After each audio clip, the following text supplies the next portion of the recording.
এবার গ্রামে যাব অনেক দিন পর। ডিসেম্বর মাসের শেষের দিকে ঠান্ডাটা জমিয়ে পড়েছে।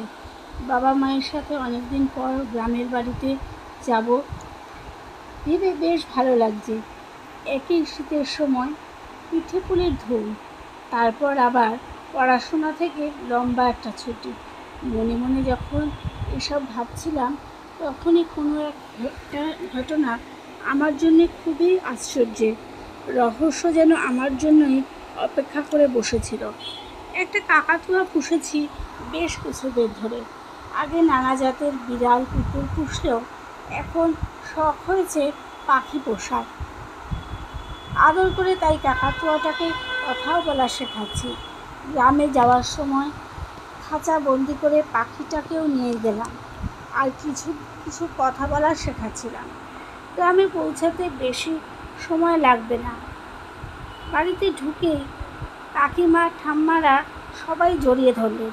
প্রায় 5-6 বছর পর গ্রামে এসেছি দেখে বাবা মায়ের থেকে আমার উপরে আদরটা খেয়াল করার মতো হলো। তারপর আবার ডাক্তার হবার পর একই প্রথম গ্রামে যাওয়া। বিকেলের মধ্যেই বাড়িতে গ্রামের পরিচিত অপরিচিত লোক ভর্তি হয়ে গেল। বয়স্করা আমাকে সবাই গায়ে মাথায় হাত বুলিয়ে আশীর্বাদ করছেন। আমি ঠাম্মার পাশে গিয়ে বসলাম। ঠাম্মা নিজের বান্ধবীদের কাছে বড়াই করে বলছে আমার কথা, এমনকি ছোটবেলায় আচার চুরির ঘটনা বলছে সবাইকে। উঠে আসবো, তখনই একজন ঠাম্মা বলে উঠল, নাতিন এতদিন পরে গ্রামে আসলো, আমাদের একটু চিকিৎসা করবে না?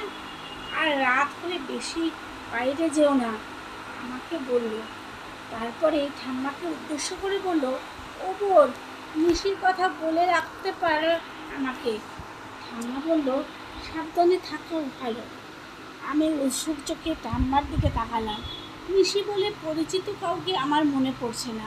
তাহলে কোন নিশির কথা বলছে আমাকে? ঠাম্মা বলে উঠল, হ্যাঁ হ্যাঁ, ভালো কথা মনে করেছ। তারপরেই ঠাম্মা বলে উঠল, এখন এখন তোমরা একটু যাও, নাতিটাকে আমার সঙ্গে শুরু করে দিয়েছ, 2 দিন বসতে দাও ওকে, তারপর চিকিৎসা করবে। ঠাম্মার ধমকেই আস্তে আস্তে বাড়ি খালি হওয়া শুরু হলো। আমি তারপর সময় করে ঠাম্মাকে ধরলাম, ঠাম্মা, নিশি কে গো? আমার তো মনে পড়ছে না। ওই বুড়ি তোমাকে কোন নিশির কথা আমাকে জানাতে বলছিল।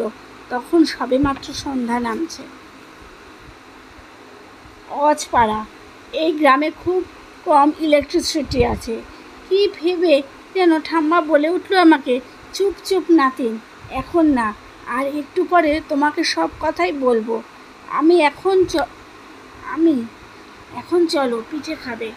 তখনকার মতো ব্যাপারটা চাপা পড়ে গেল। রাতের খাবার পর আমি অনেক দিন পর ঠাম্মার কোলে মাথা রেখে শুলাম। ঠাম্মা আমার মাথায় হাত বুলিয়ে দিচ্ছে। হঠাৎ আবার নিশির কথা মনে হলো আমার। এবার আর ঠাম্মাকে জিজ্ঞেস করতে ঠাম্মা বলল, নিশি হলো রাত পড়ি, তবে সে ভালো নয়, খারাপ পড়ি। রাতের বেলায় পেছন থেকে অথবা ঘরের দরজায় মায়াবী কণ্ঠে ডাকে। প্রথমবার সাড়া না দিলে দ্বিতীয়বার, তারপর তৃতীয়বার। নিশির এই ডাকে সাড়া না দিয়ে থাকা অসম্ভব, আবার সাড়া দিলেই মৃত্যু নিশ্চিত। নিশি তাকে নিয়ে উধাও হয়ে যায়, তাকে আর খুঁজে পাওয়া যায় না। ঠাম্মার এ কথাগুলো শুনে আমি প্রথমে বড় বড় করে তাকিয়ে রইলাম ঠাম্মার দিকে, তারপরে হা করে হেসে উঠলাম। আমাকে হাসতে দেখে ঠাম্মা বলে উঠল, কথা অমান্য করিস না, রাতের বেলা বাড়ি থেকে বেরোস না। আমি বললাম, ঠাম্মা, পুরোনো দিনের গাঁজাখুরি গল্প আমাকে শুনিয়ে দিলে, আর আমি সেই গল্প শুনে বাড়ি থেকে বেরোবো না, এটা তুমি আমাকে বলছো? বলেই আবার হাসতে শুরু করলাম। পরে ঠাম্মা রেগে বলল, আমার কথা অবাধ্য হোস না। 3টে বাড়ি পরে যে বাড়িটা আছে, ওই বাড়ির ছেলে সজীব, ওকে নিশি ডেকেছিল। ওর বাড়ির বাইরে যাওয়ার আগে ওর মা আটকে রেখে ফেলেছিল নিশির ডাকে, তাই ও যেতে পারেনি। নিশির ডাকে যেতে না পারায় এখন প্রতি অমাবস্যায় ওর অবস্থা পাগলের মতো হয়ে যায়। ও ছটফট করে, তখন ওকে শিকল দিয়ে বেঁধে রাখতে হয়।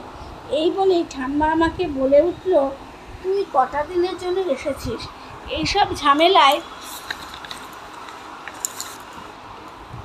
থাকিস না। ঠাম্মার এইসব ইমোশনাল কথাবার্তার মাঝে পাল্লা দেওয়ার সাধ্য আমার নেই। তাই তখনকার মতো ঠাম্মার সামনে আমার করতে বাধ্য হলাম। আমি প্রতিজ্ঞা করতে বাধ্য হলাম, আমি কোনোভাবেই রাতের বেলা বাড়ির বাইরে বেরোবো না। কিন্তু মনে মনে একটা রহস্য আমাকে চেপে ধরল।